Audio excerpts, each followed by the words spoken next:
Welcome to The Crow, a reboot of the 1994 movie with the same name. Everyone says the reboot is shit and an insult to the original, and in this video, we find out if that's true. The movie starts with a little boy, Eric, running home, and near his trailer he sees a horse tangled up in barbed wire. He tries to help the poor animal, but he gets hurt and scarred.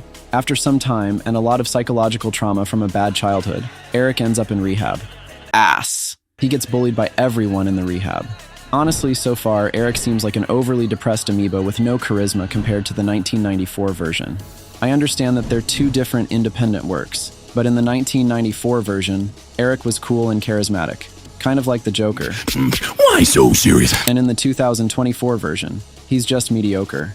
While Eric's in rehab, Shelly wakes up to a call from her friend, Zadie, who asks to see a video she sent over.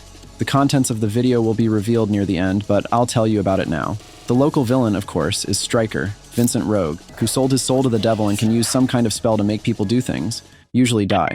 So, at one of the parties, he forced Shelly to kill another girl. The video footage goes out, and there's a manhunt for all the witnesses. Zadie asks Shelly to get out of town and escape Vincent, but when Zadie returns home, she discovers the Satanist's men, who end her subscription to life on this planet. Shelly, realizing that bad people are on her tail, calls Dominic, the guy who made the compromising video, to meet and decide what to do next. She hides her phone and goes outside. There she is, followed by a creepy man, and to get rid of him, she crashes into the cops. Her purse falls, and various medications fly out of it. She's immediately tied up and sent to the same rehab where Eric is. I've never been to rehab, but I guess that's not exactly what it's supposed to look like. Premium version, or something. Rehab, Pro Max, Ultra Premium, Super Extra Plus. The next day, Eric sits alone at the canteen table like an outsider. Shelly comes over and starts talking to him. He keeps quiet, ignoring the girl, but they start talking and getting to know each other anyway. Shelly shows him her laugh now, cry later tattoo. For me, it's more like cry now, cry later. Their sweet, sad conversation is interrupted by the security guard, or whatever he is, who chases Eric away. As time goes on, Eric and Shelly bond with each other. One evening, Shelly goes to Eric's room, which has once again been turned upside down.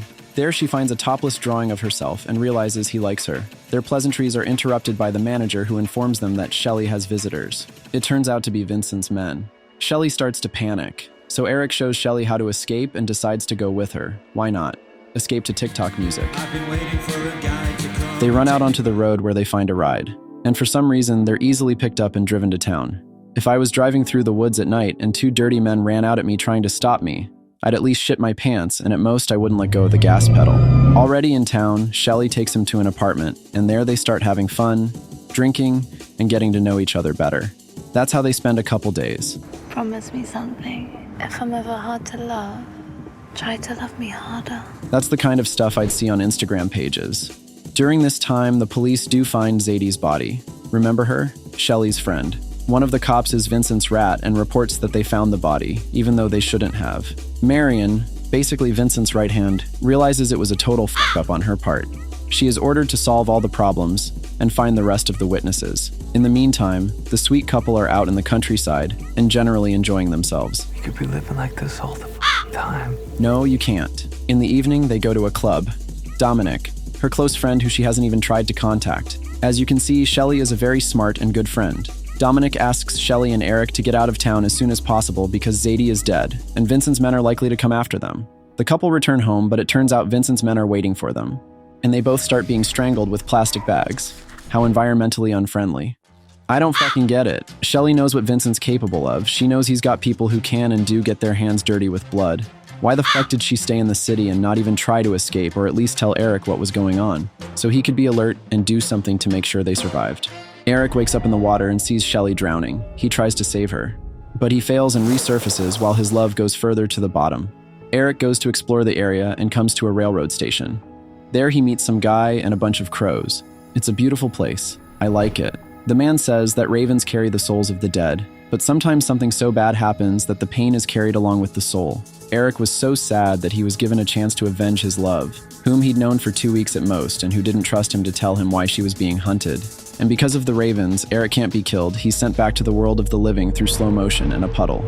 The guy wakes up, realizes the fuck is going on, catches a flashback with an unfinished tattoo, similar to Shelly's, and he hears a corrupt cop come up to his floor to get the phone with a video of Vincent on it. But Eric thinks the cop is normal and takes a bullet.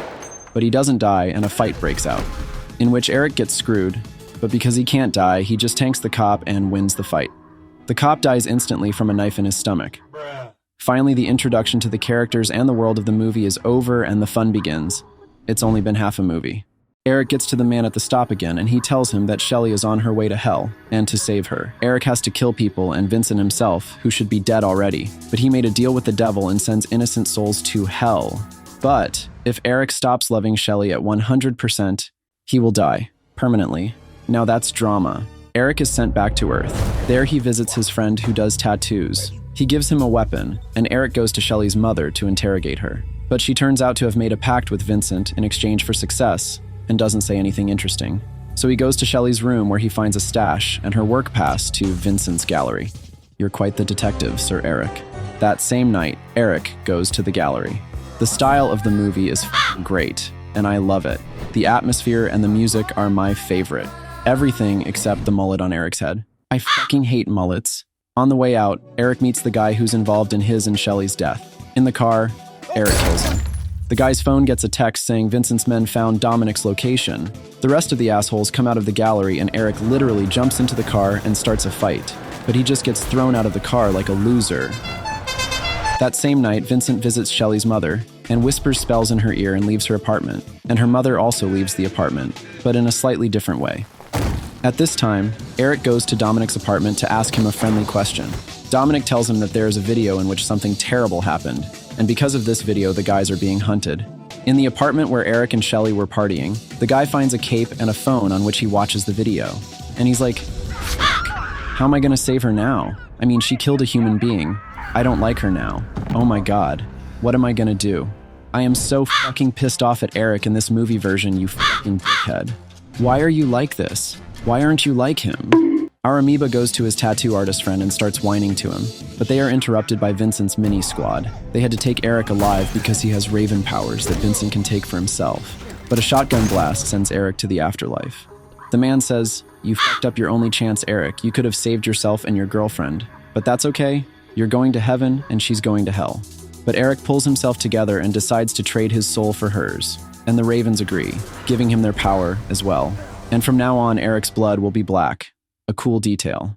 Eric regains consciousness and has no problem dealing with all his enemies.